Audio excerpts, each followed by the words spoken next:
کشمیر میں جتنے مظالم جھائے جا رہے ہیں بھارت کی جانب سے، اس کا ایک حل صرف اب یہ ہے کہ پاکستان کو مشرف کے دور سے پہلے والی پالیسیز کو اپنانا ہوگا اور کشمیریوں کی حقیقی معنوں میں امداد کرنی ہوگی. پریکٹیکل فیلڈز پر، گراؤنڈ فیلڈز پر ہمیں کام کرنے کی ضرورت ہے. سب سے پہلے تو پلاسٹک پولیمر جو گنز ہوتی ہیں اور پسٹلز ہیں، یہ ہمیں چاہیے کہ جتنی بھی ہمارے یہ آرڈننس فیکٹریز ہیں یا جتنے بھی گن مینوفیکچرر فیکٹریز ہیں، یہاں پر آرڈر دیں. بڑے سستے داموں بنتی ہے، جہاں 5 لاکھ کی ایک بندوق بنی جاتی ہے، وہاں پلاسٹک پولیمر جو آپ کی اس سے بنتی ہے گنز اور پسٹلز، وہ اس سے کوئی 10 گنا کم ریٹ میں بن جاتی ہے اور وہ بہت اچھے طریقے سے کشمیریوں تک پہنچایا جا سکتا ہے تاکہ وہ اپنا ڈیفنس کر سکیں. اگر کسی گھر میں چور ڈاکو آ جاتا ہے فار ایگزامپل انڈین آرمی کی صورت میں، تو وہ کم از کم اس کے مقابلے میں اپنا دفاع کر سکے. کس طرح پہنچانا ہے وہاں تک یہ اسلحہ، آپ مجھ سے بہتر جانتے ہیں. آزاد کشمیر کے لوگوں کو یہ پرووائڈ کیا جائے تاکہ بارڈر ایریاز میں وہ اپنا دفاع خود کر سکیں. اس طریقے سے ہم لوگوں کو پریکٹیکلی کام کرنا ہے. قراردادوں سے کچھ نہیں بننا، مذمت سے کچھ نہیں بننا، ہم آپ کے ساتھ کھڑے ہیں اس سے بھی کچھ نہیں بننا. یہ چیزیں ہم کہتے ہوئے اچھے لگتے ہیں، حکام بالا کہتے ہوئے اچھا نہیں لگتے. آپ کو پریکٹیکلی کام کرنے کی ضرورت ہے. اگر آپ کو پیسوں کی کمی ہے تو دنیا کے کئی ممالک ایسے ہیں جہاں سے اوورسیز پاکستانی کشمیر کے نام پہ آپ کو چندہ دے دیں گے، لیکن مسئلہ یہ ہے کہ آپ لوگ کمین ہیں، الو کے پٹھے ہیں معذرت کے ساتھ. آپ لوگوں نے ثاقب نثار کی طرح پھر غائب ہو جانا ہے بعد میں ڈیم فنڈ کے نام پہ چندہ لے کے. مسئلہ یہ ہوتا ہے، اور چندہ لیتے ہیں تو یہ حرامزادہ قادیانیوں سے جا کے لے آتے ہیں. الٹیمیٹلی خیر میں اس ٹاپک میں ابھی نہیں پڑھنا چاہتا جس ٹاپک پہ میں آنا چاہ رہا ہوں. مسئلہ صرف یہ ہے کہ اس وقت کشمیر میں جو ظلم ہو رہا ہے، اگر آج ہم نہیں اٹھیں گے تو کل وہ ریشو جو کشمیر بنے گا پاکستان والی ہے وہ بالکل دب کے ختم ہو جائے گی، کیونکہ اب پورے مقبوضہ کشمیر کے لوگوں کی نظریں پاکستان کی طرف جمی ہوئی ہیں.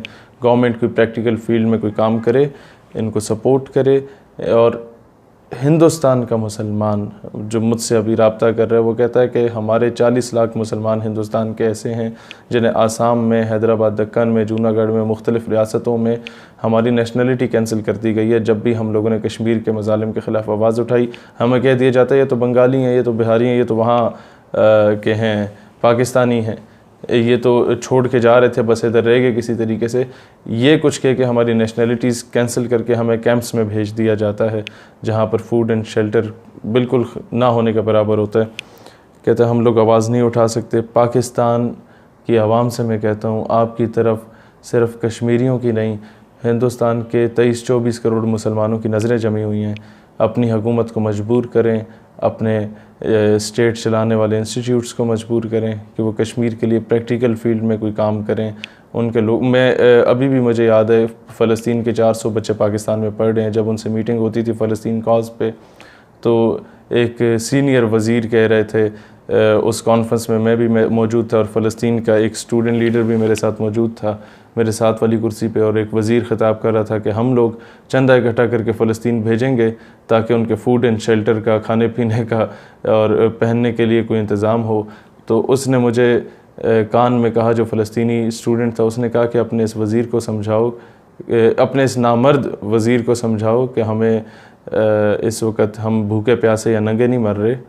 آپ ہمیں کپڑے یا کھانے پینے کی اشیاء نہ دیں، آپ ہمیں یا اسلحہ دے سکتے ہیں اسلحہ دے دیں، یا پھر آپ جو اسلامک ملٹری الائنس بنا کے بیٹھے ہوئے ہیں کرتب دکھانے کے لیے جہاز یوں جا رہا ہے تو یوں جا رہا ہے اور اس پہ تالیاں بج رہی ہیں، تو یا ڈونلڈ ٹرمپ کے آگے جو تلواریں رقص کرنے کے کام آتی ہیں، وہ تھوڑی بہت تلواریں انہی شہزادوں کو دے کے بھجوا دیں فلسطین، تو شاید ہمارے معاملات حل ہو جائیں.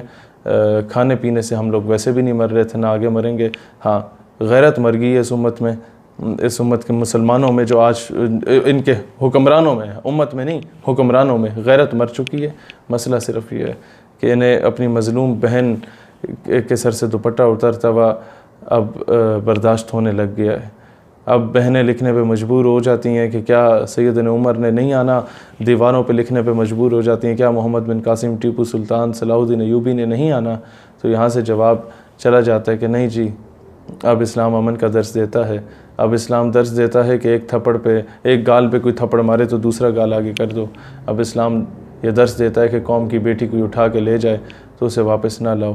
آج ہمیں اس طرح کا اسلام میڈیا پہ لا کے پڑھایا جا رہا ہے معذرت کے ساتھ۔ حقیقی اسلام سے دور کر دیا گیا کہ رسول اللہ نے 27 غزوات میں حصہ لیا تھا۔ حقیقی اسلام سے دور کر دیا گیا کہ سیدنا خالد بن ولید ساری زندگی جنگیں لڑتے رہے کفار کے خلاف۔ حقیقی اسلام سے دور کر دیا گیا کہ سلطنت عثمانیہ سے خط لکھا جاتا تھا کہ اگر مسلمانوں پہ ہونے والے ظلم کو ختم نہیں کیا گیا فلاں فلاں ملک میں تو مسلمانوں کے گھوڑے تیار ہیں تم پہ حملہ آور ہونے کے لیے۔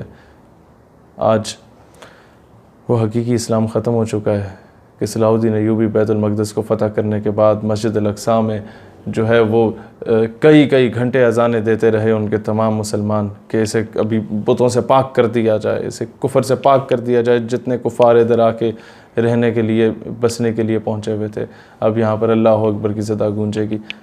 اب معذرت کے ساتھ جہاں بھی ماں بہن بیٹی کی عزت کو پامال کیا جاتا ہے ہم صرف مذمت کرتے ہیں، اور یہ ہم نے جو بڑے بڑے ہتھیار اٹھائے ہوئے ہیں، یہ ہم نے پرائم منسٹر ہاؤس میں اپنے بچوں کی شادیاں کروانی ہیں، وہاں ان کے لانز میں، یہ وہاں پر نمائش کے لیے رکھیں گے ہم لوگ۔